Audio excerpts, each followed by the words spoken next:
اعوذ باللہ من الشیطان الرجیم بسم اللہ الرحمن الرحیم والذین یتوفون منکم ویذرون ازواجا، اور وہ کہ جو تم میں سے وفات پا جائیں اور وہ چھوڑ جائیں بیویاں، یتربصن بانفسہن، اب یہ عدت جو تھی ایک تھی طلاق کی عدت، وہ 3 ماہواریاں آ جانا، 3 مہینے اندازن، اور ایک ہے جو فوت ہو گیا، اور بیوہ کی عدت کیا ہے؟ والذین یتوفون، جو تم میں سے وفات دے دیے جائیں، منکم تم میں سے، ویذرون ازواجا، پیچھے بیویاں چھوڑ گئے ہوں، یتربصن بانفسہن 4 اشہر وعشرا، وہ روکے رکھیں اپنے نفسوں کو 4 مہینے اور 10 دن، 4 مہینے 10 دن تک ایک جو بیوہ عورت ہے وہ کوئی اور نکاح نہیں کر سکتی، 4 مہینے 10 دن۔ فَإِذَا بَلَغْنَ أَجَلَهُنَّ، اور جب وہ اپنی اس مدت تک پہنچ جائیں، یعنی پوری ہو گئی مدت عدت کی، فَلَا جُنَاحَ عَلَيْكُمْ فِي مَا فَعَلْنَ فِي أَنفُسِهِنَّ، تو تم پر کوئی گناہ نہیں ہے اس معاملے میں جو وہ اپنے بارے میں کرے۔ اب وہ آزاد ہے، نکاح کر سکتی ہے۔ اب تم روکنا چاہو، ہماری ناک کٹ جائے گی، یہ بیوہ بیٹھ نہیں سکی، اس سے رہا نہیں گیا، نہیں، غلط بات، تمہارا کوئی اختیار نہیں۔ لا جناح علیکم فیما فعلن فی انفسہن بالمعروف، کریں نیک طریقے سے، بھلے طریقے سے، شریعت کے مطابق، قواعد شریعت کے مطابق، تو تمہارا اختیار نہیں ہے کہ روکو۔ واللہ بما تعملون خبیر، اور جو کچھ تم کر رہے ہو اللہ اس سے باخبر ہے۔ ولا جناح علیکم فیما عوضتم بہ من خدمۃ النساء واکننتم فی انفسکم، اب یہ انہی بیواؤں کا ذکر ہو رہا ہے۔ تم پر کوئی حرج نہیں ہے کہ جو تم اشارے میں کوئی بات اور پیغام دینا چاہو کسی بیوہ کو، اشارے کنائے میں، لیکن یہ کہ اس میں عدت کے دوران نکاح تو نہیں ہو سکتا، اشارے کنائے میں یہ کچھ بات کہی جا سکتی ہے کہ مجھے دلچسپی ہے، شاید میں کوئی بھی طریقہ اختیار کیا جائے۔ او اکننتم فی انفسکم، یا اپنے دلوں میں چھپائے رکھو، تو اللہ کو کوئی اعتراض نہیں۔ اس میں یہ کہ ظاہر بات ہے کہ ایک آدمی علم اللہ انکم ستذکرونہن، اللہ کے علم میں ہے تمہیں ان کا خیال تو آئے گا ہی، آخر یہ عورت تھی، بیوہ ہو گئی ہے، اب میں اس سے شادی کر سکتا ہوں، آپ کو رغبت ہے اس کی طرف نکاح کی، تو اب کوئی آدمی سوچے میرے دل میں خیال آ رہا ہے بیوہ کے بارے میں، میں تو گناہ گار ہو گیا، میرا دل گناہ گار ہو گیا، نہیں، یہ قانون فطرت ہے۔ علم اللہ انکم ستذکرونہن، اللہ کے علم میں ہے ان کا خیال تو تمہیں آئے گا ہی۔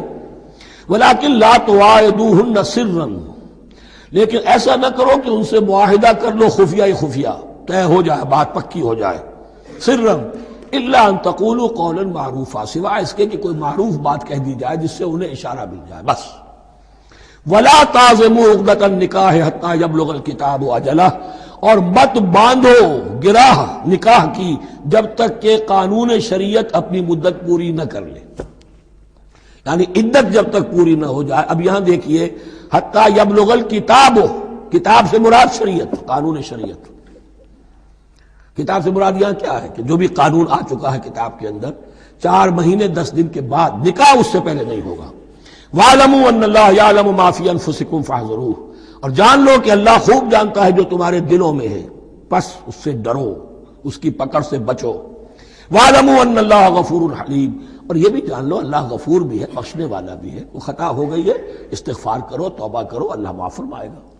اور حلیم ہے، وہ فوراً نہیں پکڑتا بلکہ ڈھیل دیتا ہے، مہلت دیتا ہے، اگر چاہو تو تم توبہ کر لو۔ لا جناح علیکم ان طلقتم النساء ما لم تمسوهن او تفرضوا لهن فریضہ، تم پر کوئی گناہ نہیں ہے کہ تم ایسی بیویوں کو طلاق دے دو کہ جن کو نہ تو تم نے اب تک چھوا ہو اور نہ ان کے لیے مہر مقرر کیا ہو۔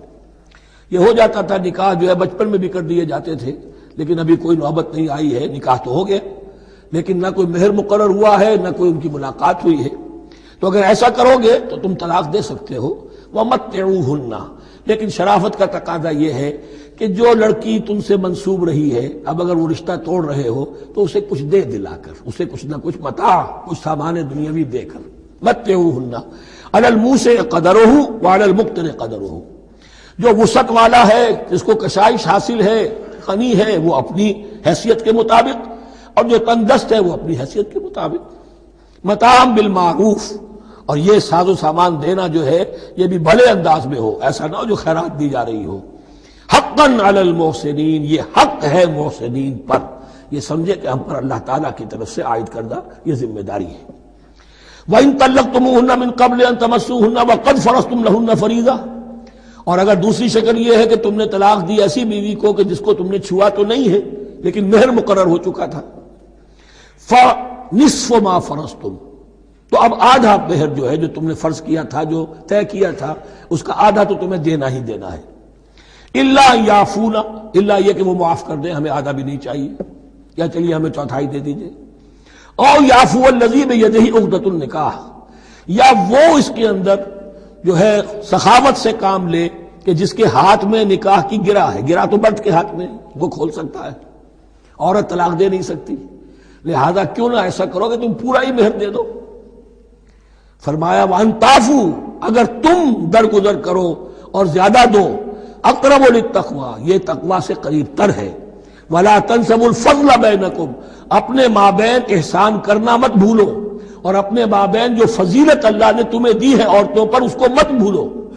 تمہارا پھر ایٹیچیوڈ بھی ایسا ہونا چاہیے کہ تم اپنے بڑے ہونے کے حساب سے ان کے ساتھ نرمی کرو، ان کو زیادہ دو، ان کو جتنا بھی مہر مقرر کیا تھا اس سے بھی زیادہ دے دلا کے رخصت کرو۔ قانون میں تو صرف مہر ہوگا، البتہ قانون یہی ہے کہ اگر انہیں چھوا نہیں ہے، مقاربت نہیں ہوئی ہے، لیکن یہ کہ مہر مقرر ہو چکا تھا تو آدھا مہر تو لازماً دینا ہے۔ آدھا بھی یہ چھوڑ سکتی ہے عورت، لیکن تمہارے لیے بہتر ہے کہ تم پورا دو یا اور زیادہ دو۔ ان اللہ بما تعملون بصیر، یقیناً جو کچھ تم کر رہے ہو اللہ دیکھ رہا ہے۔ حافظوا علی الصلوات والصلاۃ الوسطی، محافظت کرو پوری طرح، چوکس ہو کر، چوکنے ہو کر تمام نمازوں کی، اور خاص طور پر صلاۃ وسطیٰ کی۔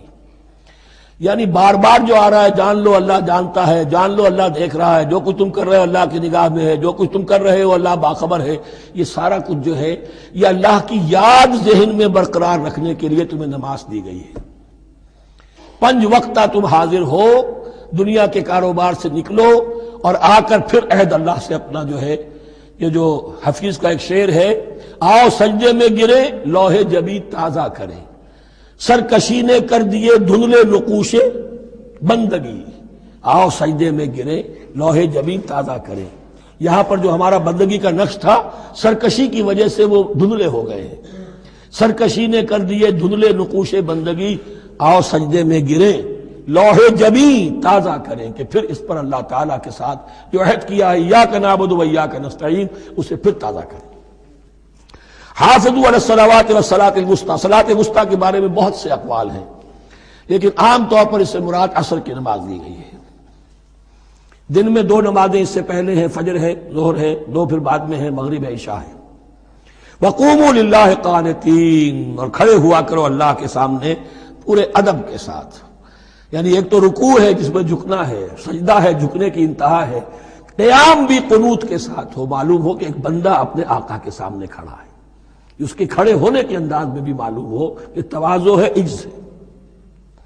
فَإِنْ خِفْتُمْ فَرِجَالًا أَوْ رُكْبَانًا، اور اگر تم خوف کی حالت میں ہو تو چاہے پیادہ چلتے ہوئے، سفر کرتے ہوئے، دشمن پیچھا کر رہا ہے، آپ کہیں جا رہے ہیں تو چاہے اب رکیں گے نماز پڑھیں گے تو وہ تعاقب میں قریب آ جائے گا، تو رجالن چلتے ہوئے، یا کہیں جلدی جانا ہے اور وہاں پر ابھی فوری طور پر حملہ کرنا ہے تو اس میں یہ ہے کہ جنگ کی حالت میں یہ رعایتیں ہیں، چلتے ہوئے اور رکبانہ یا سوار ہونے کی حالت میں بھی نماز پڑھی جا سکتی ہے۔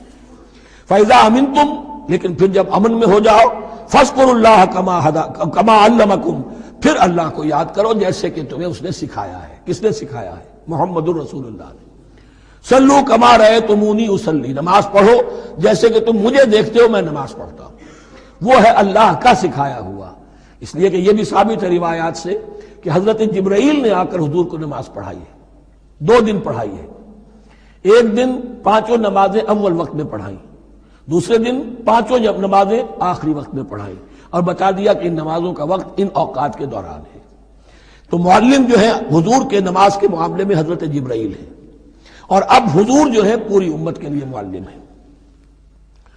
فَإِذَا أَمِنْتُمْ فَاذْكُرُوا اللَّهَ كَمَا عَلَّمَكُم مَّا لَمْ تَكُونُوا تَعْلَمُونَ، جو کہ تم نہیں جانتے تھے اللہ نے تمہیں سکھایا ہے۔ وَالَّذِينَ يُتَوَفَّوْنَ مِنكُمْ وَيَذَرُونَ أَزْوَاجًا، اور پھر دوبارہ لوٹ کر معاملہ آ رہا ہے بیواؤں کا، اور جو لوگ تم میں سے وفات دے دیے جائیں اور وہ چھوڑ جائیں پیچھے بیویاں، وصیۃ لازواجہم متاعا الی الحول غیر اخراج، تو ان کی بیویوں کے لیے وصیت لازماً، اپنی بیویوں کے لیے وصیت لازماً کریں 1 سال تک کے لیے نان نفقے کی، اور بغیر اس کے کہ انہیں گھروں سے نکالا جائے۔ اب یوں سمجھیے اس کو، ایک شخص فوت ہوا، 4 بیویاں ہیں، ایک کے ہاں اولاد تھی، بیٹا تو اسی کا ہے، باقی 3 تو اس کی جو ہیں سوتیلی مائیں ہیں۔ ایک ماں کو تو وہ اپنی ماں سمجھ کر اس کی خدمت کرے گا، باقی 3 کو لائبلٹی سمجھے گا۔ تو فرمایا ایسا نہ ہو کہ فوراً نکال دو کہ جاؤ اپنا راستہ لو، جس سے تمہاری شادی تھی وہ گیا۔ 1 سال کے لیے انہیں گھر سے نہ نکالا جائے اور ان کا نان نفقہ دیا جائے۔ لیکن یہ بھی اصل میں تھا وصیت کا، جب یہ جو قانون آئے گا وراثت کا تو اس سے پہلے کے لیے، جیسے کہ والدین کے لیے کہا گیا تھا وصیت کرو، ایسے بیویوں کے لیے بھی کرو۔ جب ان کا حق آ گیا، اس لیے کہ شوہر مر گیا ہے تو بیوی کا حق ہے اس کی وراثت میں، بیوی مر گئی ہے شوہر کا حق ہے اس کی وراثت میں، تو وہ تو وراثت کے اندر حق معین ہو گیا، تو اب یہ وصیت کی ضرورت نہیں۔ اور اسی طرح 1 سال کا نفقہ نہیں ہے، اب نفقہ جو ہے وہ صرف عدت کے دوران کا ہے، جو ہم اس سے پہلے پڑھ چکے ہیں۔ فَإِنْ خَرَجْنَ فَلَا جُنَاحَ عَلَيْكُمْ فِي مَا فَعَلْنَ فِي أَنفُسِهِنَّ، لیکن اگر وہ خود نکل جائیں، ظاہر بات ہے کہ عدت ہوتی 4 مہینے 10 دن، اب تم سال بھر روکو گے تو نہیں ان کو، اگر وہ شادی کر کے کہیں اور جا کے بسنا چاہیں تو تم پر کوئی الزام نہیں آئے گا، جو کچھ وہ کرتی ہیں اپنی جانوں کے بارے میں معروف ہو، بھلے طریقے پر، معروف طریقے پر۔ واللہ عزیز الحکیم، اور یقیناً اللہ تعالیٰ زبردست ہے، حکمت والا۔ وللمطلقات متاع بالمعروف، اسی طرح مطلقات کے لیے بھی ساز و سامان زندگی کی ضروریات ہے معروف طریقے پر، حقا علی المتقین، لیکن یہ ہے عدت کے وقت تک کے لیے۔ اسی معاملے میں شاہ بانو کیس میں ایک جو فیصلہ دیا تھا یہ کلکتہ ہائی کورٹ نے، اس پر پھر ہندوستان میں ایجیٹیشن ہوا۔ اس نے یہ فیصلہ دیا تھا کہ کوئی مسلمان اپنی بیوی کو طلاق دے دے تو اب وہ بیوی اگر تو دوسری شادی کر لے تب تو بات دوسری ہے، ورنہ جب تک زندہ رہے گی اس طلاق دینے والے پر اس کا نان نفقہ جو ہے رہے گا پوری زندگی تک۔ اس پر مسلمانوں نے کہا، بھارت کے مسلمانوں نے، یہ ہماری شریعت میں دخل اندازی ہے، شریعت نے صرف عدت تک کا حق رکھا ہے مطلقہ کے لیے، تم ساری زندگی کہاں سے لا رہے ہو؟ پھر وہ فساد ہوا، پھر بہت سے لوگوں نے جانیں دیں، پھر جو ہے ایجیٹیشن ہوا، لیکن پھر راجیو گاندھی کو گھٹنے ٹیکنے پڑے، اور پھر قانون بنا دیا گیا بھارت میں کہ کوئی عدالت ہندوستان کی including supreme court of India مسلمانوں کے آئلی قوانین میں دخل نہیں دے سکتی۔ میں سلام کیا کرتا ہوں مسلمانان بھارت کو، ہمارے ہاں ایک ڈکٹیٹر نے، فوجی ڈکٹیٹر نے آئلی قوانین بنائے جنہیں سنیوں نے، شیعوں نے، اہل حدیث نے، بریلویوں نے، دیوبندیوں نے اور جماعت اسلامی کی ٹاپ کی قیادت سب نے یہ کہا کہ یہ غلط قوانین ہیں، اور وہ آج تک چل رہے ہیں۔ ایک اور ملٹری عامر 11 برس تک یہاں پر لمن الملک اليوم، میرے لیے ہے بادشاہی، میں ہوں مقتدر اعلیٰ، مقتدر قادر مطلق، یہ کہتا ہوا چلا گیا اور اس قوانین کو جو کا تو برقرار رکھا ہے۔ اسی پر بھی میں نے شورا سے استعفیٰ دیا تھا ان کے، لیکن مسلمانوں نے وہاں پر یہ بات بھی نہیں ہونے دی کہ جب قرآن شریعت کا حکم جو ہے وہ یہ ہے کہ مطلقہ کو عدت تک کے لیے نان نفقہ ہے تو ساری زندگی کا کوئی معاملہ نہیں۔ کذالک یبین اللہ لکم آیاتہ لعلکم تعقلون، اسی طرح اللہ تعالیٰ تمہارے لیے اپنی آیات کو واضح کر رہا ہے تاکہ تم عقل سے کام لو اور سمجھو۔ اب جو 2 رکوع اگلے آ رہے ہیں یہ بڑے اہم ہیں اس اعتبار سے کہ یہ تاریخ بنی اسرائیل کا غزوہ بدر ہے جس کا تذکرہ ہوگا۔ میں ایک بات آپ کو بنی اسرائیل کی تاریخ کی بتا چکا ہوں کہ جب حضرت موسیٰ کے انتقال کے بعد یوشع ابن نون کی سرکردگی میں انہوں نے جہاد کیا، قتال کیا تو فلسطین فتح ہو گیا، لیکن انہوں نے چھوٹی چھوٹی حکومتیں 12 بنا لی اور آپس میں لڑتے بھی رہے۔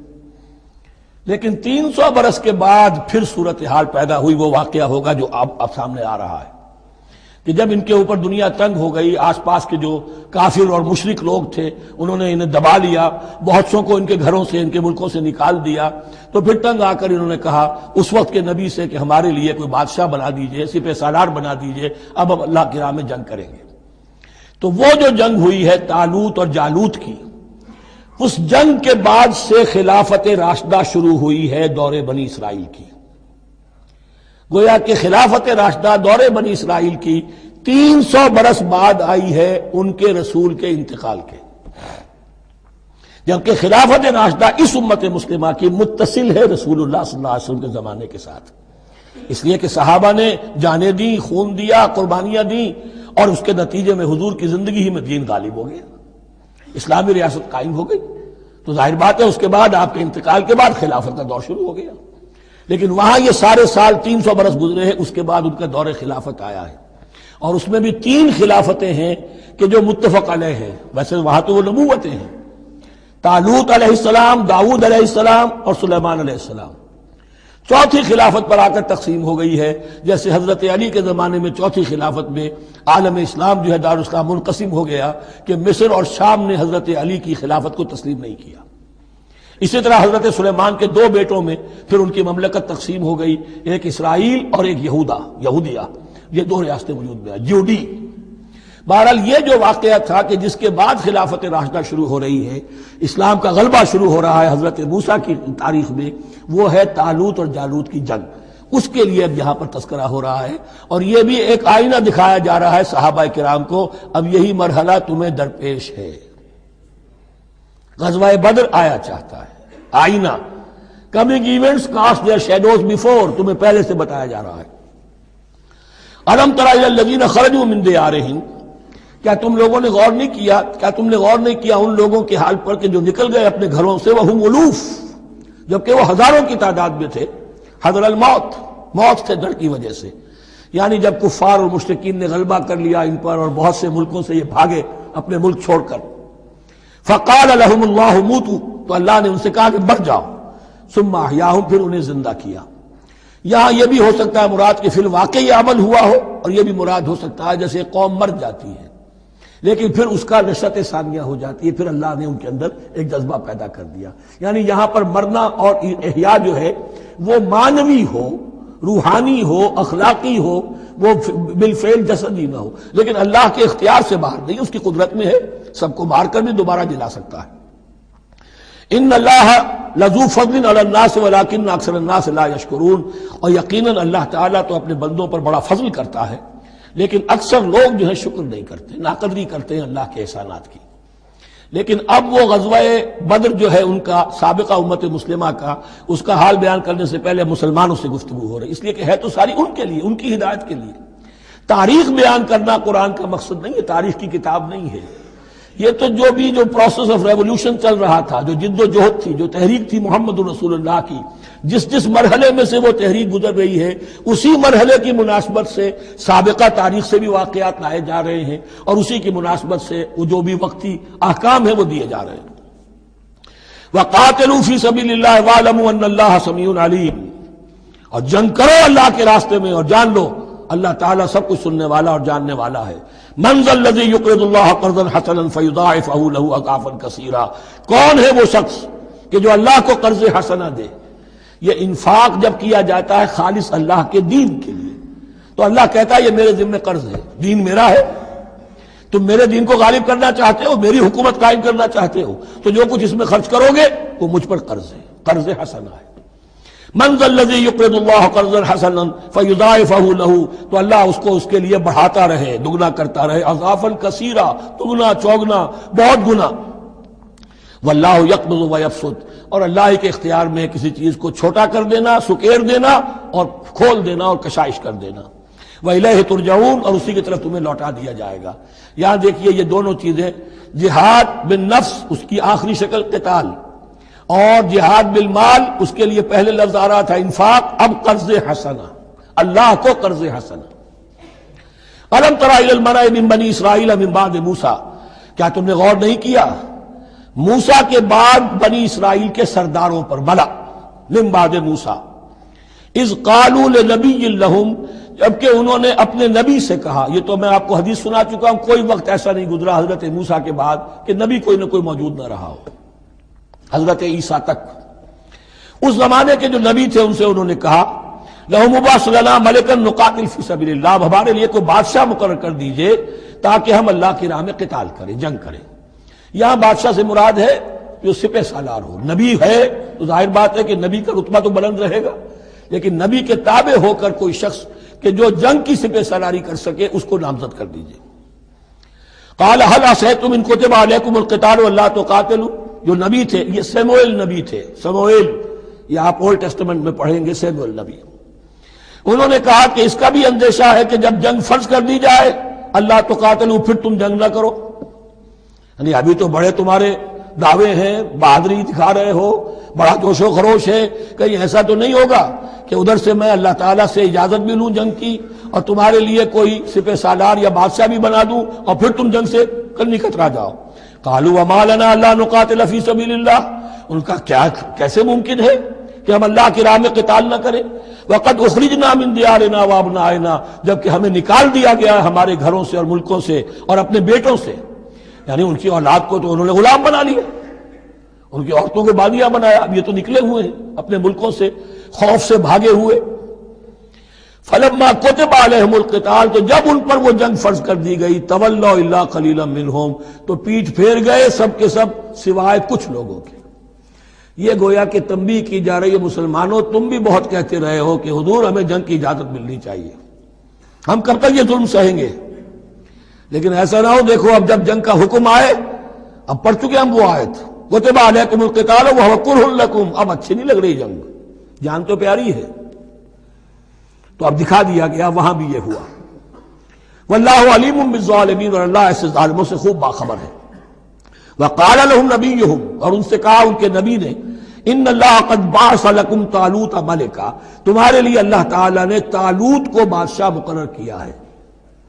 ان کا نام تورات میں آیا ہے سول یا ساؤل، SAUL۔ اب یہ سمجھ میں نہیں آتا، ہو سکتا ہے کہ اصل نام ساؤل ہو، لیکن چونکہ وہ بہت قداور تھے، طول قداور، اس لیے ان کا ایک صفاتی نام ہو طالوت۔ قرآن مجید نے صفاتی نام لیا ہے کہ وہ بہت قداور تھے۔ قالوا انا یکون لہ الملک علینا، اب انہوں نے کہا کیسے ہو سکتا ہے کہ اسے بادشاہت ملے ہمارے اوپر، ونحن احق بالملک منہ، ہمیں زیادہ حق حاصل ہے اس کے مقابلے میں کہ ہمیں بادشاہی دی جائے۔ ولم یؤت سعۃ من المال، وہ تو مفلس ہے، اسے تو اللہ نے کوئی زیادہ دولت دی نہیں ہے، کیونکہ ان کے معیار تو یہی تھے، جو دولت مند ہے وہی صاحب عزت ہے۔ قال ان اللہ اصطفاہ علیکم، اب نبی نے کہا اب جو چاہو کہو، اللہ نے اس کو چن لیا ہے تم پر، یہ فیصلہ اب ہو چکا، اللہ کا فیصلہ ہے، ڈیوائن ججمنٹ ہے، ڈیوائن ڈیسیجن ہے، کین ناٹ بی ریووکڈ۔ وَزَادَهُ بَسْطَةً فِي الْعِلْمِ وَالْجِسْمِ، اور اسے کشادگی عطا کی ہے علم اور جسم دونوں چیزوں میں، قداور ہے، طاقتور ہے، اور اسی طریقے سے علم اور فہم دیا ہے۔ تم دولت دیکھتے ہو، اللہ نے چنا ہے ان دو چیزوں کی بنا پر، جسمانی طاقت، جسمانی قوت، اس دور میں ظاہر بات ہے اس کی بہت ضرورت تھی، اور دوسرے یہ کہ اسے علم دیا ہے، فہم دیا ہے، سمجھ دی ہے، دانش دی ہے۔ واللہ یؤتی ملکہ من یشاء، اور اللہ تعالیٰ جس کو چاہتا ہے اپنی بادشاہت دے دیتا ہے۔ واللہ واسع علیم، اللہ بہت سمائی والا ہے، واسع، اس کی وسعت جو ہے وہ اتھا ہے، اور علیم، اور سب کچھ واسع علیم، جاننے والا ہے، یعنی وہ جس کو جو کچھ دیتا ہے بربنائے علم دیتا ہے، کون اس کا مستحق ہے۔ وقال لهم نبيهم ان آیۃ ملکہ ان یاتیکم التابوت فیہ سکینۃ من ربکم وبقیۃ مما ترک آل موسیٰ وآل ہارون تحملہ الملائکہ، اور ان سے کہا ان کے نبی نے کہ طالوت کی بادشاہت کی ایک نشانی یہ ہوگی کہ وہ صندوق جو تمہارے سے جاتا رہا چھن چکا ہے، جس میں سکینہ ہے، تمہارے لیے تسکین کا سامان ہے تمہارے رب کی طرف سے، اور بقیت مما ترک آل موسیٰ و آل ہارون، اور کچھ تبرکات ہیں جو آل موسیٰ اور آل ہارون کے اس صندوق میں رکھے ہوئے ہیں، تحملہ الملائکہ، وہ ملائکہ کی تحویل میں ہے۔ اب ان کی بادشاہی کی علامت کے طور پر وہ صندوق تمہارے پاس واپس آ جائے گا۔ اصل میں یہ تابوت سکینہ جو ہے، یہ ان کا ایک بڑا لکڑی کا صندوق ہے، اب بھی ہے، ان کا دعویٰ ہے کہ موجود ہے، اور مسجد اقصیٰ کے نیچے جو سرنگ ہے اس میں موجود ہے۔ بعض ذرائع سے فوٹو لے کر بھی انہوں نے ڈاکومنٹری فلم بھی ابھی دکھا دی ہے کہ موجود ہے۔ نبوکدنضر نے جب گرایا تھا 586 قبل مسیح میں، جو حضرت سلیمان کا بنایا ہوا ہیکل تھا، اس کے تہخانے میں وہ رہتا تھا، اور وہیں پر جو ربائی تھے وہاں موجود تھے، ربانیین، تو جب گرایا گیا ہے اس کو ہیکل کو تو اسی میں وہ دب گئے ہیں، لیکن وہ چاروں طرف سے جو بھی تہخانہ تھا بند ہو گیا ہوگا، اور وہاں پر ان کی لاشیں بھی ہیں اور تابوت سکینہ بھی ہے۔ لیکن ہوا یہ تھا کہ جب ان کے پڑوسی ملکوں نے انہیں شکستیں دی تو وہ تابوت سکینہ بھی چھین کر لے گئے۔ اب اس میں گویا کہ ان کے لیے بہت بڑی بات تھی کہ ان کے لیے کم سے کم ایک دل کی روحانی تسکین کا سامان تھا. ہمارے پاس حضرت موسیٰ کے تبرکات ہیں، عصائے موسیٰ اس میں ہے، رکھا ہوا ہے، اب بھی ہے. اسی طریقے سے اس میں وہ جو جن تختیوں پر تورات لکھی ہوئی دی گئی تھی حضرت موسیٰ کو، وہ موجود ہے ان کے کہنے کے مطابق، اب بھی ہے. تو اس طریقے سے ان کے لیے تسکین ہوتی تھی، جیسے کہ مسلمان کو خانہ کعبہ کو دیکھ کر تسکین ہوتی ہے. تو فرمایا اس میں تمہارے لیے سکینت بھی ہے اور تمہارے آل موسیٰ اور آل ہارون کے تبرکات بھی ہیں. تحملہ الملائکہ، اس وقت وہ ملائکہ کی تحویل میں ہوا یہ کہ جہاں وہ تابوت لے گئے ان کے دشمن، وہاں پلیگ آ گئی. انہوں نے سمجھا کوئی نحوست ہے اس کے اندر جس کی وجہ سے پلیگ آ گئی ہے. انہوں نے ایک چھکڑے کے اوپر اس کو رکھا اور بیلوں کو ہانک دیا، جاؤ جدھر جانا ہے. تو حضرت سموئیل نے ان سے کہا کہ طالوت کا اللہ کی طرف سے نامزد کیے جانا ایک علامت اس کی یہ ہوگی کہ وہ تمہارے تسکین کا سامان جو تم سے چھن گیا تھا، ان کے عہد عمارت میں یا ان کے عہد ملوکیت میں تمہیں واپس مل جائے گا، اور وہ فرشتوں کی تحویل میں ہے. تو ایک روز وہ چھکڑا جو ہے وہ لیے ہوئے وہ تابوت ان کے ہاں پہنچ گیا. ان فی ذلک لآیۃ لکم ان کنتم مؤمنین، یقیناً اس میں تمہارے لیے نشانی ہے اگر تم ماننے والے ہو. فلما فصل طالوت بالجنود، اب جب حضرت طالوت اپنے لشکروں کو لے کر چلے، ان میں سے جو لوگ تو انکار کر گئے رہ گئے، جو لوگ چلے ساتھ ان کو لے کر چلے. قال ان اللہ مبتلیکم بنہر، انہوں نے فرمایا اپنے لشکر والوں سے اللہ تعالیٰ تمہاری ایک آزمائش کرے گا ایک نہر سے، دریا سے. یہی جو ہے جارڈن ریور جارڈن، اس کو کراس کر کے پھر حملہ کرنا تھا.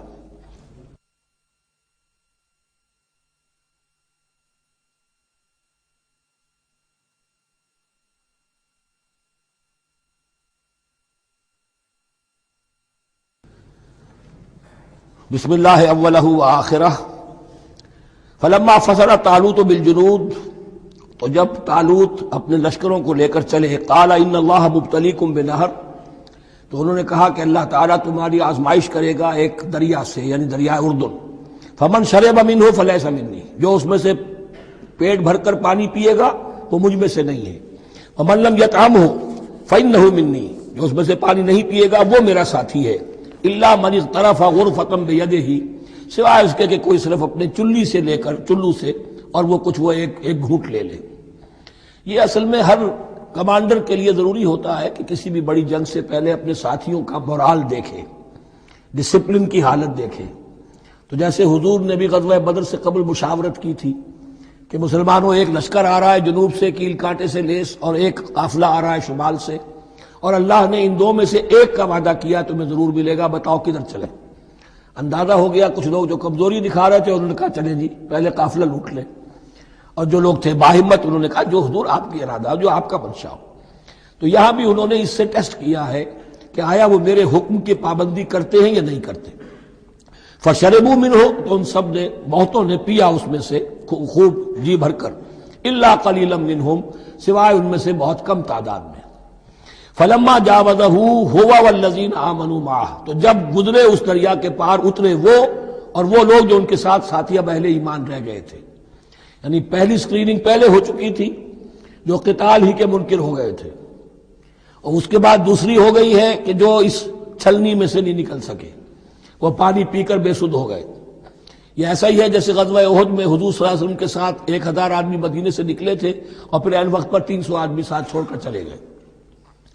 تو جب انہوں نے دریا پار کر لیا انہوں نے اور ان کے ساتھی اہل ایمان نے، قالوا لا طاقت لنا اليوم بجالوت وجنودہ، تو انہوں نے کہا کہ ہمارے اندر تو واقعتاً طاقت نہیں ہے کہ ہم جالوت کا اور اس کے لشکروں کا مقابلہ کر سکیں. یہ گولیت جس کو کہتے ہیں جالوت، یہ بڑا قوی ہیکل انسان تھا، اور اس کا جو زرہ بختر تھا وہ اتنا پورا جسم ڈھکا ہوا کہ سوائے آنکھ کے سوراخ کے اور کچھ نہیں تھا اس میں، جو نظر ہی نہیں آتا تھا. تو اس نے مبارزت کی اور کوئی بھی مقابلے پر نہیں آ رہا تھا. قال الذين يظنون انهم ملاقو الله كم من فئة قليلة غلبت فئة كثيرة باذن الله، تو کہا ان لوگوں نے جو یقین رکھتے تھے کہ اللہ سے ملاقات کرنی ہے کہ کئی مرتبہ ایسا ہوا ہے، کتنی مرتبہ ایسا ہوا ہے کہ چھوٹی جماعت غالب آ گئی ہے بڑی جماعت پر اللہ کے حکم سے. یعنی آگے بڑھو، ہمت کرو، اپنی جو ہے کم ہمتی کا ثبوت نہ دو، اللہ تعالیٰ کی نصرت سے، اللہ کی مدد سے تمہیں فتح حاصل ہو جائے گی۔ واللہ مع الصابرین، اللہ تو صابروں کے ساتھ ہے۔ ولما برزوا لجالوت وجنودہ، تو جب وہ سامنے آئے جالوت اور اس کے لشکروں کے، برزا ظاہر ہو جانا، سامنے آمنے سامنے آ جانا، اب ادھر ان کا لشکر ہے طالوت علیہ السلام کا، اور ادھر وہ جالوت کا لشکر ہے۔ قالوا، اب انہوں نے دعا کی، ربنا افرغ علینا صبرا، اے اللہ ہم پر صبر انڈھیل دے۔ یہ افرغ کا لفظ ہوتا ہے کسی برتن سے پانی اس طرح گرا دینا کسی کے اوپر کہ وہ برتن خالی ہو جائے، گھڑوں پانی ڈال دینا یا کچھ اور برتن میں سے۔ افرغ علینا صبرا، ہم پر صبر انڈھیل دے، صبر کی بارش فرما دے۔ ربنا افرغ علینا صبرا وثبت اقدامنا، اور ہمارے قدموں کو جما دے، وانصرنا علی القوم الکافرین، اور ہماری مدد فرما ان کافروں کے مقابلے میں۔ یہی دعا گویا کہ تلقین کی جا رہی ہے اہل ایمان کو کہ جب بدر کے موقع پر تمہارا مقابلہ ہوگا تو تمہیں یہ دعا کرنی چاہیے۔ فَهَزَمُوهُمْ بِإِذْنِ اللَّهِ، تو انہوں نے بھگا دیا ان کو اللہ کے حکم سے، اللہ کے اذن سے، اللہ کی مشیت سے۔ وَقَتَلَ داؤد جالوتا، اور قتل کیا جالوت کو داؤد نے۔ یہ داؤد جو ہے تورات سے معلوم ہوتا گڈریے تھے، جنگلوں میں رہتے تھے اپنی بھیڑیں بکریاں لے کر، اور ان کے پاس ایک گوپیا ہوتا تھا، اس گوپیے کے اندر پتھر رکھ کر اس کو گھما کر وہ مارتے تھے، لیکن نشانہ اتنا صحیح تھا کہ اس سے وہ کہتے تھے کہ میں شیروں کے جبڑے توڑ دیتا ہوں۔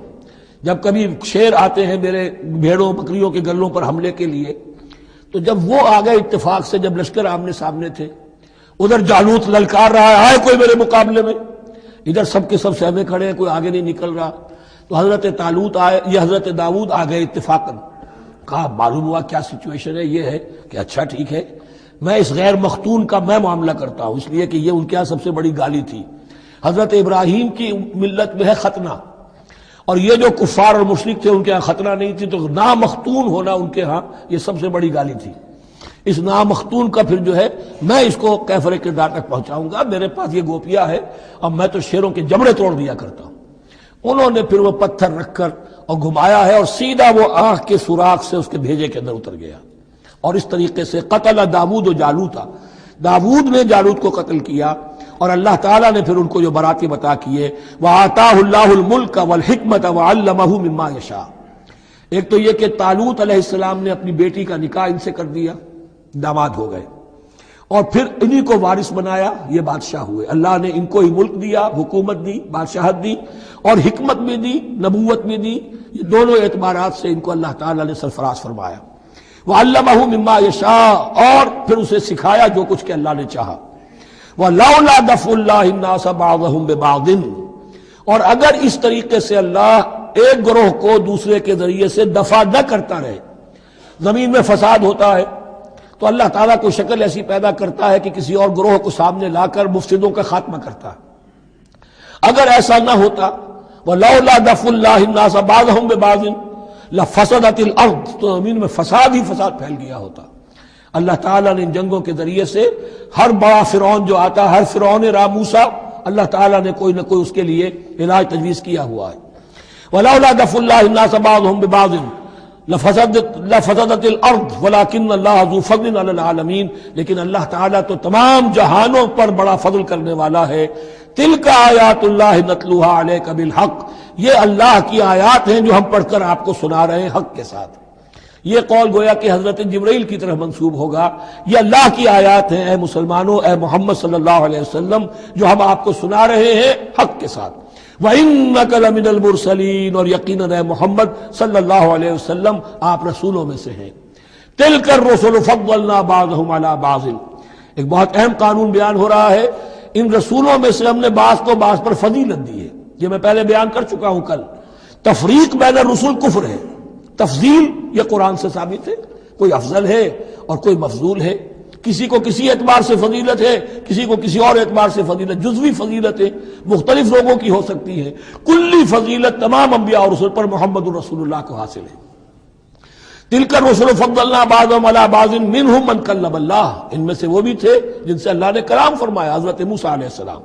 وَرَفَعَ بَعْضَهُمْ دَرَجَاتٍ، اور بعضوں کے اور کسی اعتبار سے درجات بڑھا دیے. وآتینا عیسی ابن مریم، اور ہم نے عیسیٰ ابن مریم کو البینات اور ان کی مدد فرمائی حضرت جبرائیل کے ساتھ. وَلَوْ شَاءَ اللَّهُ مَا اقْتَتَلَ الَّذِينَ مِن بَعْدِهِمْ مِن بَعْدِ مَا جَاءَتْهُمُ الْبَيِّنَاتُ، لیکن اللہ چاہتا تو یہ آپس میں نہ لڑتے جھگڑتے، نہ یہودیوں کی آپس میں جنگیں ہوتی، نہ یہودیوں اور نصرانیوں کی ہوتی، نہ نصرانیوں کے فرقے ایک دوسرے سے لڑتے. وَلَوْ شَاءَ اللَّهُ مَا اقْتَتَلَ الَّذِينَ مِن بَعْدِهِمْ مِن بَعْدِ مَا جَاءَتْهُمُ الْبَيِّنَاتُ، اس کے بعد کہ ان کے پاس واضح تعلیمات آ چکی تھیں. وَلَٰكِنِ اخْتَلَفُوا، لیکن انہوں نے اختلاف کیا. فَمِنْهُم مَّنْ آمَنَ وَمِنْهُم مَّنْ كَفَرَ، ان میں وہ بھی ہیں جو ایمان لے آئیں گے اور ان میں وہ بھی ہیں جو کفر پر اڑ گئے ہیں.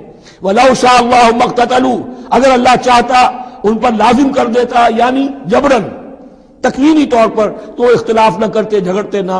وَلَٰكِنَّ اللَّهَ يَفْعَلُ مَا يُرِيدُ، لیکن اللہ تو کرتا ہے جو چاہتا ہے. اللہ نے جو دنیا کو اس حکمت پر بنایا ہے کہ یہ دنیا کی زندگی آزمائش ہے، آزمائش کے لیے آزادی دی ہے. تو جو شخص غلط راستے پر جانا چاہے اسے آزادی ہے، جو صحیح راستے پر آنا چاہے اسے آزادی ہے. ایھا الذین آمنوا انفقوا مما رزقناکم من قبل ان یأتی یوم لا بیع فیہ ولا خلۃ ولا شفاعۃ والکافرون هم الظالمون.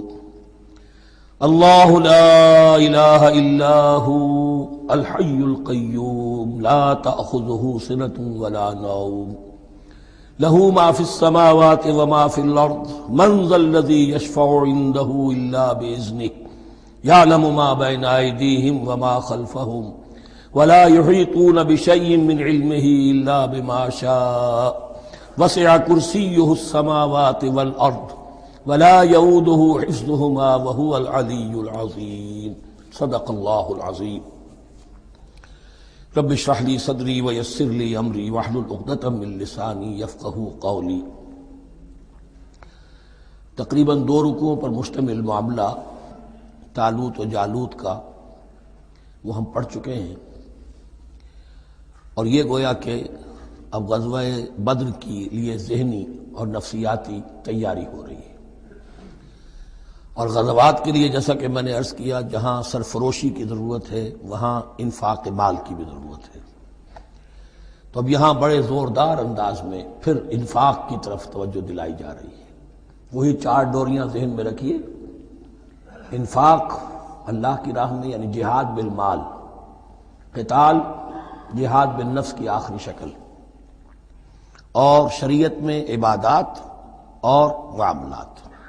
یہ 4 ڈوریاں گتھی ہوئی ہیں ان 22 رکوعوں کے اندر، جن پر دوسرا نصف جو ہے سورہ بقرہ کا مشتمل ہے. یا ایھا الذین آمنوا انفقوا مما رزقناکم من قبل ان یأتی یوم لا بیع فیہ ولا خلۃ ولا شفاعۃ. اہل ایمان خرچ کر دو ان چیزوں میں سے کہ جو اللہ نے تمہیں دی ہیں، اس سے پہلے کہ وہ دن آ دھمکے جس دن نہ کوئی خرید و فروخت ہوگی، نہ کوئی دوستی کام آئے گی، نہ کوئی شفاعت مفید ہوگی. والکافرون هم الظالمون، اور کافر ہی تو ظالم ہیں. اب یہاں کافر سے مراد کون ہے؟ کافر اصطلاحی نہیں، کافر معنوی، جو اللہ کے اس حکم انفاق کی تعمیل نہیں کرتا، دیکھتا ہے کہ دین مغلوب ہے، اس کو غالب کرنے کی جد و جہد ہو رہی ہے، اس کی کچھ تقاضے ہیں، مالی ضرورتیں ہیں اس کی، اور اللہ نے اسے قدرت دی ہے، اس میں خرچ کر سکتا ہے اور نہیں کرتا، وہ ہے اصل کافر. اس کے بعد وہ آیت آ رہی ہے جو قرآن حکیم کی عظیم ترین آیت ہے، حضور فرمان نبوی صلی اللہ علیہ وسلم، آیت الکرسی. اس کا تو نام بھی چونکہ معروف ہے، میں نے جو آپ کو بڑے بڑے حکمت کے موتی اور بڑے بڑے پھول آپ کو گنوائے ہیں، آیت الآیات، آیت البر، آیت الاختلاف، اور اب یہ ہے آیت الکرسی. توحید کے عظیم ترین خزانوں میں سے ہے. یہ سیدۃ آیات القرآن، حضور نے فرمایا یہ تمام آیات قرآنی کی سردار ہے. جس طریقے سے آیہ بر اور سورۃ العصر میں ایک نسبت ہے کہ ہدایت اور نجات کی شرائط ساری کی ساری ایک چھوٹی سی صورت میں اللہ نے جمع کر دی. والعصر ان الانسان لفی خسر الا الذین آمنوا وعملوا الصالحات وتواصوا بالحق وتواصوا بالصبر. لیکن اس کی تفصیل ایک آیت میں آئی، وہ آیت البر ہے۔ چنانچہ جو منتخب نصاب ہم نے مرتب کیا ہے دعوت قرآن کے لیے، میں پہلا درس سورۃ العصر کا ہے اور دوسرا درس آیت البر کا ہے۔ جو نسبت سورۃ العصر میں ہے کہ وہ سورت ہے، یہ آیت ہے، لیکن اس آیت میں کئی صورتیں نکل سکتی ہیں حجم کے اعتبار سے سورۃ العصر کے برابر۔ یہی نسبت ہے سورہ اخلاص میں، 4 آیتیں، توحید کا عظیم ترین خزانہ، اور یہ آیت الکرسی، یہ آیت ہے۔ سورہ اخلاص اس میں 4 بن جائیں گی حجم کے اعتبار سے، لیکن اسے حضور نے ثلث قرآن قرار دیا ہے۔ توحید کے موضوع پر جامع ترین سورۃ الاخلاص، لیکن توحید اور خاص طور پر توحید فی الصفات کے موضوع پر عظیم ترین آیت یہ آیت الکرسی ہے۔ اللہ لا الہ الا ہو، اللہ وہ معبود برحق ہے جس کے سوا کوئی الہ نہیں، بڑا کیٹیگوریکل۔ الحی القیوم، وہ زندہ ہے از خود اور با خود، اس کی زندگی مستعار نہیں ہے۔ وہ جو کہا ہے کہ مانگ کے لائے تھے 4 دن، 2 آرزو میں کٹ گئے، 2 انتظار میں، عمر دراز مانگ کے لائے تھے۔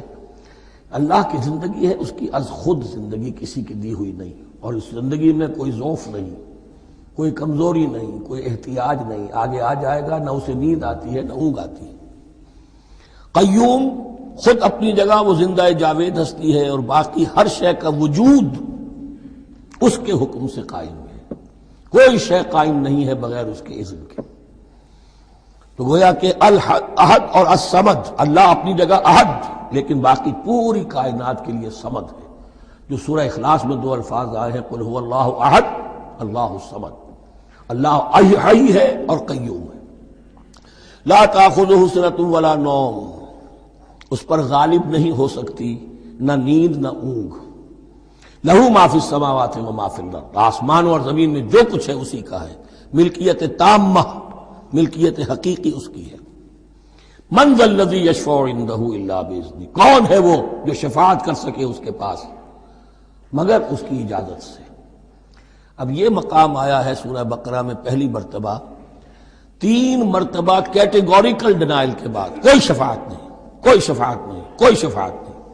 یہاں بھی جو انداز ہے بہت ہی جلالی انداز ہے۔ منظر ندی، کس کی یہ حیثیت ہے، کس کا یہ مقام ہے، کس کو یہ زور حاصل ہے کہ وہ اپنے اختیار کے بل پر، جو اپنی حیثیت کی بنیاد پر شفاعت کر سکے؟ ہاں، جس کے لیے اللہ اجازت دے دے۔ استثناء کے ساتھ شفاعت کا یہاں پر پہلی مرتبہ آیا، ورنہ سورہ بقرہ کے 6 رکوع کی دوسری آیت، واتقوا یوما لا تجزی نفس عن نفس شیئا ولا یقبل منها شفاعۃ ولا یؤخذ منها عدل ولا هم ينصرون، 15 رکوع کی دوسری آیت، واتقوا یوما لا تجزی نفس عن نفس شیئا ولا یقبل منها عدل ولا تنفعها شفاعۃ ولا هم ينصرون۔ اور اب اس سے پہلے کی آیت میں آ چکا ہے ولا شفاعہ، کوئی شفاعت مفید نہیں ہوگی، لیکن یہ کہ اس میں ایک استثناء ہے۔ اب یہ ذرا باریک مسئلہ ہے کہ شفاعت حقہ کیا ہے، شفاعت باطلہ کیا ہے، تو دورہ ترجمہ قرآن میں اتنی تفاصیل کے ساتھ بحث نہیں کی جا سکتی، وہ ایک علیحدہ موضوع ہے۔ حال ہی میں نے اس پر اپنے درس میں کاٹ کرا دیے ہیں۔ یعلم ما بین ایدیہم وما خلفہم، وہ جانتا ہے جو کچھ ان کے سامنے اور جو اس کو پیچھے ہے۔ عام طور پر دنیا میں ہم سفارش کرتے ہیں تو کہتے ہیں کہ بھئی میں جانتا ہوں اس شخص کو بہتر، اصل میں جیسا کچھ یہ نظر آتا ہے ویسا نہیں ہے، یا جیسا کچھ فیکٹس آن دی فائل آ گئے ہیں وہ بڑے ہی ڈیسیونگ ہیں، اصل حقائق کچھ اور ہیں اس کیس کے، وہ میں آپ کو بتاتا ہوں۔ یہ بات اللہ کے سامنے کون کہہ سکتا ہے، جبکہ اللہ تو جانتا ہے جو کچھ ان کے سامنے اور جو کچھ ان کے پیچھے ہے، اور ان کا حال یہ وَلَا يُحِيطُونَ بِشَيْءٍ مِّنْ عِلْمِهِ إِلَّا بِمَا شَاءَ، اور وہ احاطہ کر ہی نہیں سکتے اللہ کے علم سے کسی شے کا سوائے اس کے جو اللہ چاہے۔ باقی ہر ایک کے پاس علم جو ہے اللہ کا عطائی علم ہے، دیا ہوا علم ہے، محدود علم ہے، بڑے سے بڑا رسول ہو، بڑے سے بڑا ولی ہو، بڑے سے بڑا فرشتہ ہو۔ لا علم لنا الا ما علمتنا، ہم پڑھائیں 4 رکوع میں، تو کون کہہ سکتا ہے؟ من ذا الذی یشفع عندہ الا باذنہ یعلم ما بین ایدیہم وما خلفہم ولا یحیطون بشیء من علمہ الا بما شاء وسع کرسیہ السماوات والارض، اس کی کرسی تمام آسمانوں اور زمین کو محیط ہے۔ اب کرسی کے 2 مفہوم یہاں ہو سکتے ہیں، ایک تو یہ کہ اس سے جو معنی مراد ہے یعنی اس کا اقتدار، اس کی قدرت، اس کا جبر، اس کا اختیار، یہ اتھارٹی پوری کائنات کو. ایک یہ بھی ہو سکتا ہے کہ اللہ تعالیٰ کے لیے ہم نہیں جان سکتے، یہ آیات متشابہات میں سے ہیں کہ کوئی شے بھی ہو واقعتاً جس کو ہم اسے کرسی کہہ سکیں. عرش، کرسی، ان سب کے بارے میں یہ دونوں باتیں ذہن میں رکھیے. یہ بھی ہو سکتا ہے کہ ان کی کوئی مجسم حقیقت ہو جو ہمارے ذہن سے، ہمارے تخیل سے ماورا ہے، اور یہ بھی ہو سکتا ہے اس سے استعارہ مراد ہو. اس کا اقتدار و اختیار آسمانوں اور زمین پر چھایا ہوا ہے. ولا یعودہ حفظہما، اور اسے تکان طاری نہیں ہوتی، اس پر گراں نہیں گزرتا ان دونوں کا تھامنا، ان دونوں کی حفاظت، آسمانوں کی اور زمین کی. وہو العلی العظیم، اور وہ العلی ہے، بلند و بالا، اور عظیم ہے، بڑی عظمت والا. یہ آیت الکرسی سیدۃ آیات القرآن، تمام آیات قرآنی کی سردار، اور توحید الہی کا ایک بہت بڑا خزانہ. لا اکراہ فی الدین، دین میں کوئی جبر نہیں ہے. یعنی یہ کہ کسی بھی شخص کو نہ کبھی جبراً مسلمان بنایا جائے گا، نہ کبھی بنایا گیا. استثناءات ہو سکتے ہیں، کسی کا ذاتی کوئی عمل ہو، فعل ہو، کسی نے کیا ہو. اسلام میں کسی فرد کو جبراً مسلمان بنانا حرام ہے. لیکن اس آیت کا یہ مطلب نکال دینا کہ نظام باطل کو بھی ختم کرنا جو ہے اس میں کوئی طاقت استعمال نہیں ہو سکتی، یہ حماقت ہے پرلے درجے کی. نظام باطل نظام ظلم ہے، ایکسپلائٹ کر رہا ہے لوگوں کو. اللہ اور بندوں کے درمیان حجاب بن گیا ہے، پردہ بن گیا ہے. نظام کو طاقت کے ساتھ ختم کرنا فرض ہے مسلمان کا. طاقت نہیں ہے تو ٹھیک ہے، طاقت حاصل کرنے کی کوشش کرتا رہے. لیکن جو مسلمان نظام باطل کو ختم کرنے کی آرزو اور ارادے سے خالی ہے، اس کے دل میں یہ ارادہ نہیں ہے، اس کے دل میں ایمان نہیں ہے. طاقت اور جبر نظام کو ختم کرنے پر صرف کیا جائے گا، کسی فرد کو مجبوراً مسلمان نہیں بنایا جائے گا. یہ ہے اصل میں اس آیت کا مفہوم. لا اکراہ فی الدین قد تبین الرشد من الغی، رشد، ہدایت واضح ہو چکی ہے کجی سے. جتنی کجیاں ہیں، جتنے غلط راستے ہیں، جتنی شیطانی پگڈنڈیاں ہیں، ان سے جو صراط المستقیم ہے اس کو بالکل مبرہن کر دیا گیا ہے. فمن یکفر بالطاغوت، تو جو کوئی بھی طاغوت کا انکار کرے گا. دیکھیے، اللہ پر ایمان لانے سے پہلے طاغوت کا انکار ضروری ہے. جیسے لا الہ الا اللہ، تو طاغوت، اور طاغوت کون ہے؟ طغا سے سرکش. جس نے اپنی حاکمیت کا اعلان کیا وہ طاغوت، جس نے غیر اللہ کی حاکمیت کو تسلیم کیا وہ طاغوت. اس کے تحت بننے والے سارے انسٹیٹیوشنز طاغوت. جو بھی ادارے ہوں، چاہے کتنے ہی خوشنما ادارے ہوں. ہے عدلیہ، لیکن وہ عدلیہ اللہ کے قانون کے مطابق فیصلے نہیں کر رہی، کچھ اور لوگوں کے بنائے ہوئے قانون کے مطابق فیصلے کر رہی، وہ طاغوت ہے. جو بھی اللہ کے حدود بندگی سے تجاوز کرتا ہے وہ طاغوت ہے. طغیانی کسے کہتے ہیں؟ پانی دریا کی حدوں میں بہہ رہا ہے، لیکن جب وہ اپنی حدوں سے نکلا طغیانی پہ. دریا کو اپنی موج کی طغیانیوں سے کام، کشتی کسی کے پار ہو یا درمیان رہے اسے اس کی کیا فکر ہے. تو طغا اور بغا یہ دونوں بڑے قریب کے الفاظ ہیں، بغاوت اور طغیانی. فمن یکفر بالطاغوت، طاغوت کا انکار، جو کوئی کفر کرے طاغوت کے ساتھ، ویؤمن باللہ، اور پھر اللہ پر ایمان لائے. طاغوت سے بھی دوستی، اللہ پر بھی ایمان، اللہ کے دشمنوں سے بھی یارانہ، اور اللہ کے ساتھ بھی وفاداری کا دعویٰ. یہ چیز نہیں چل سکتی، یہی منافقت ہے. یکسو ہو جاؤ، حنیفا مسلما فقد استمسک بالعروۃ الوثقی. جس شخص نے یہ کام کر لیا، طاغوت کی نفی اور اللہ پر ایمان، اس نے تو مضبوط کنڈا تھام لیا. تو سمجھئے کہ اگر کوئی شخص کسی جہاز، سمندری جہاز میں عرشے پر سے گر جائے، تیرنا بھی نہ آتا ہو، کسی طرح ہاتھ پاؤں مار کر وہ کسی کنڈے کے اوپر اگر ہاتھ اس کا پڑ گیا، تو اب وہ سمجھتا ہے کہ اس کو میں نہیں چھوڑوں گا، میری جان اسی سے وابستہ ہے، زندگی اسی سے ہے. تو وثقہ، وہ کنڈا اگر کمزور ہے تو پھر گیا، وہ اس کے وزن سے کنڈا ہی نکل گیا. لیکن وہ کنڈا کے جو مضبوط ہے، فقد استمسک بالعروۃ الوثقی، اس نے تو بڑے مضبوط کنڈے پر ہاتھ ڈال دیا ہے. یعنی طاغوت کا انکار اور اللہ پر ایمان، اس نے تھام لیا ہے بہت مضبوط کنڈا. اسی لیے ایک حدیث میں آتا ہے اوسق العرا کلمۃ التقوی، یہ جو عروا کی جمع ہے عرا، اور وسطی اوسق جو ہے اس کا مذکر ہوگا۔ تمام کنڈوں میں سب سے بڑا مضبوط کنڈا جو ہے وہ تقوی کا کنڈا ہے، اس کو تھامو مضبوطی کے ساتھ۔ لا اکراہ فی الدین قد تبین الرشد من الغی فمن یکفر بالطاغوت ویؤمن باللہ فقد استمسک بالعروۃ الوثقی لا انفصام لها، وہ کبھی علیحدہ ہونے والا ٹوٹنے والا نہیں ہے، یہ کنڈا بہت مضبوط ہے۔ واللہ سمیع علیم، اللہ سب کچھ سننے والا جاننے والا ہے۔ اللہ ولی الذین آمنوا یخرجہم من الظلمات الی النور، ایمان در حقیقت ایک دوستی کا رشتہ قائم کرتا ہے اللہ اور بندے کے درمیان۔ اللہ ولی ہے اہل ایمان کا، یہ ولایت باہمی ہے، دو طرفہ ولایت ہے۔ بندہ اللہ کا ولی بن جائے، ولی اللہ الا ان اولیاء اللہ لا خوف علیہم ولا هم یحزنون، اللہ بندے کا ولی ہے، دوستی دو طرفہ ہے۔ اللہ ولی الذین آمنوا یخرجہم من الظلمات الی النور، اللہ پشت پناہ ہے، مددگار ہے، دوست ہے ان کا کہ جو ایمان لائے، اور انہیں نکالتا رہتا ہے ظلمات، اندھیروں کے مختلف شیڈز میں سے نور کی طرف۔ یہ آپ نوٹ کریں گے قرآن میں نور ہمیشہ تنہا آتا ہے، واحد، انوار کا لفظ قرآن میں نہیں ہے۔ نور ایک حقیقت واحدہ ہے، لیکن ظلمات ہمیشہ جمع میں آئے گا، اس کے شیڈز مختلف ہیں، شیڈز آف ڈارکنس، بہت گہری ڈارکنس ہے، ذرا اس سے کمتر ہے، اس سے کمتر ہے۔ تو جتنے بھی شیڈز ہیں، کفر کا ہے، شرک کا ہے، الحاد کا ہے، مادہ پرستی کا ہے، ایگنوسٹسزم کا ہے، لا ادریت کا ہے، جتنے بھی فلسفے غلط ہیں، جتنے بھی نظریات غلط ہیں، جتنے بھی عمل کی غلط راہیں ہیں، ان سب کے اندھیاروں سے نکال کر اللہ تعالیٰ اہل ایمان کو ایمان کی روشنی کے اندر لاتا رہتا ہے۔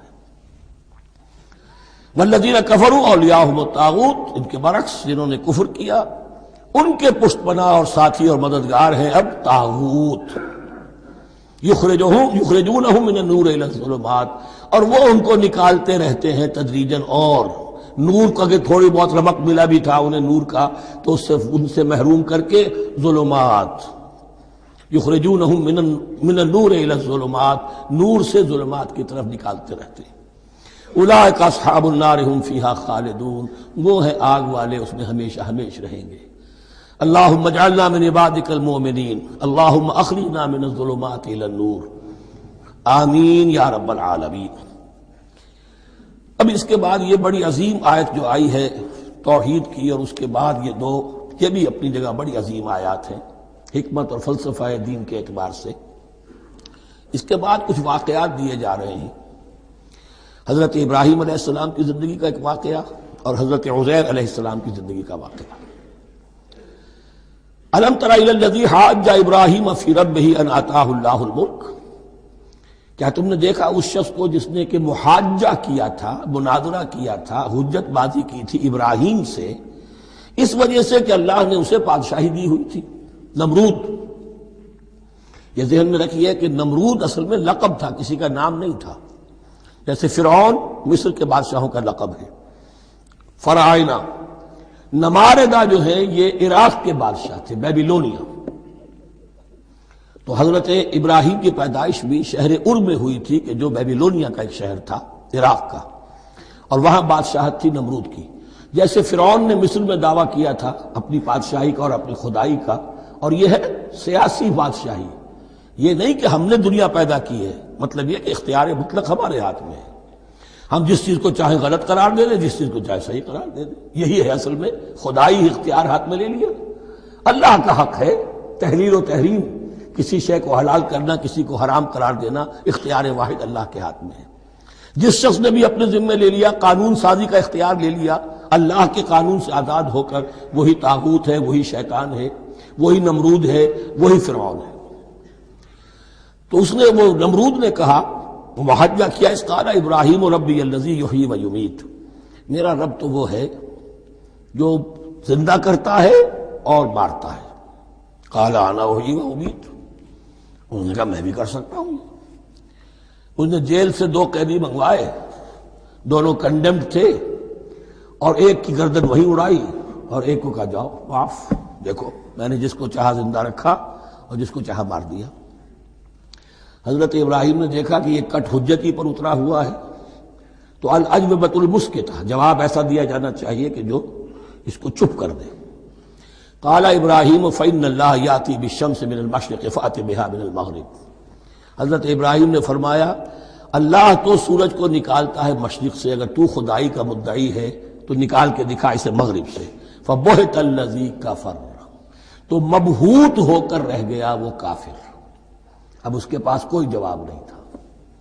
واللہ لا یہدی القوم الظالمین، اور اللہ ظالموں کو ہدایت نہیں دیا کرتا۔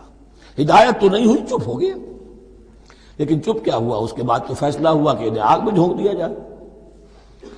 او کالذی مر علی قریۃ وہی خاویۃ علی عروشها، یا پھر اس شخص کے واقعے کو ذرا یاد کرو، کیا تم نے نہیں دیکھا کہ جس کا گزر ہوا ایک بستی پر اور وہ اوندھی پڑی ہوئی تھی اپنی چھتوں پر؟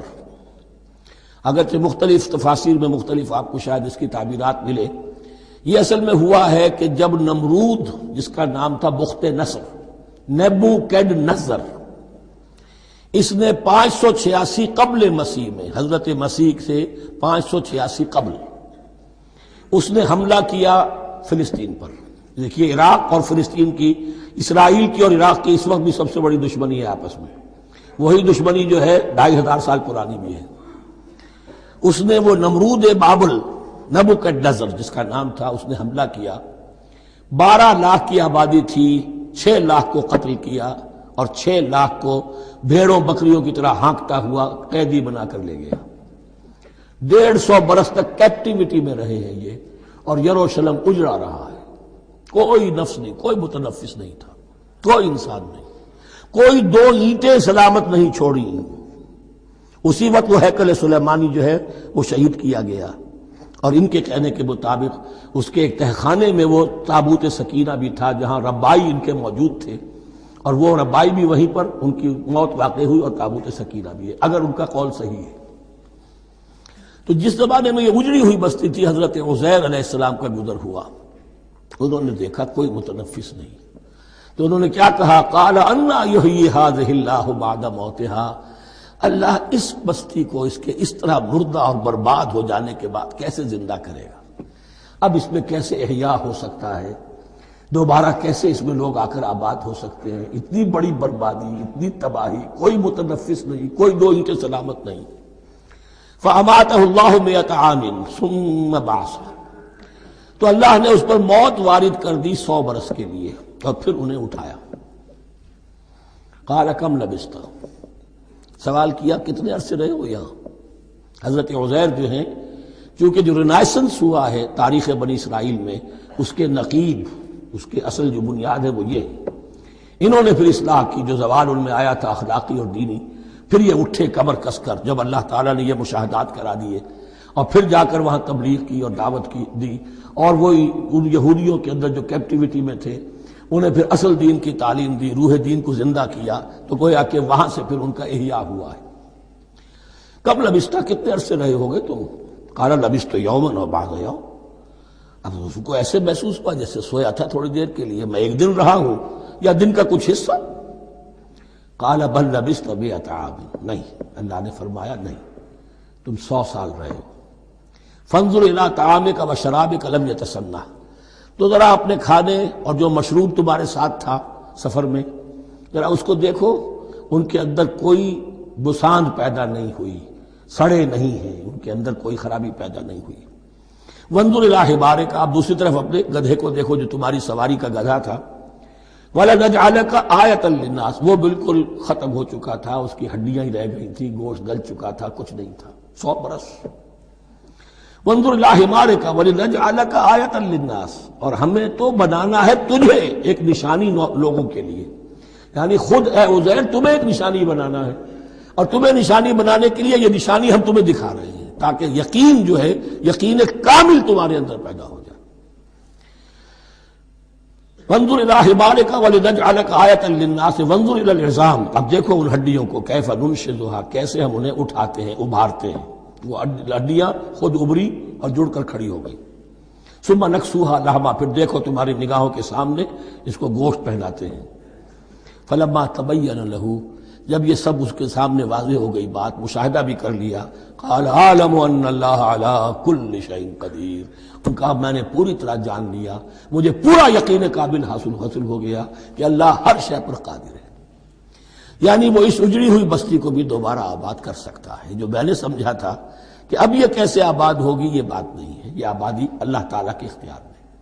چنانچہ اس کے بعد ہوا، اس لیے کہ اس کے بعد واقعہ تو یہ ہوا کہ جو ایران کا بادشاہ تھا کیخورس یا سائرس جن کو کہ قرآن مجید ذوالقرنین کہتا ہے، جن کا تذکرہ سورہ کہف میں آئے گا۔